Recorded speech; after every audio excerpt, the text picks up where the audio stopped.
China detained an Indian woman in Shanghai, claiming her passport wasn't valid. The reason? Pema Wangthondok is from Arunachal Pradesh, and according to Beijing, the region is part of China, and so she couldn't possibly hold an Indian passport. And this is not the first time that China has picked a fight with India over Arunachal Pradesh.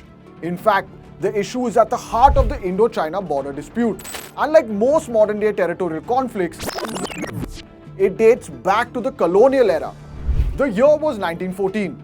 British Foreign Secretary Sir Henry McMahon had a formidable task, settling the border dispute between British India and Tibet.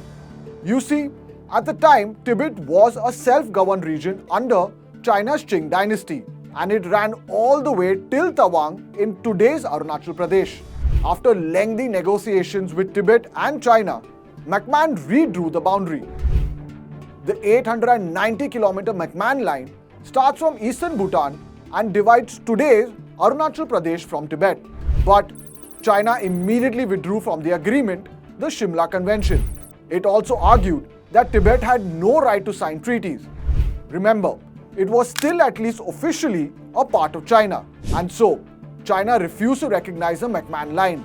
In 1947, India inherited this mess from Britain.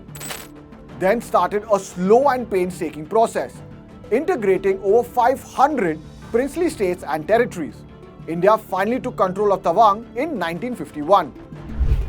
By then, the Qing dynasty had fallen and the communist regime was firmly in control of China. Beijing saw India's integration of Tawang as an act of aggression. After annexing Tibet in 1959, China set its sights on Arunachal. That brings us to the 1962 war.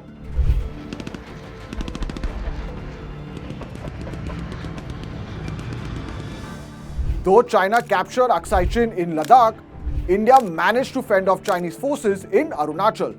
More than 6 decades later, Beijing still rakes up the issue of Arunachal. But China's obsession with Arunachal isn't just territorial. The communist regime considers Tawang crucial to its control of Tibet. It's where the 6th Dalai Lama was born. When the current Dalai Lama fled Chinese forces in 1959, he crossed the mountains by foot and reached Tawang. India still offers refuge to the Dalai Lama.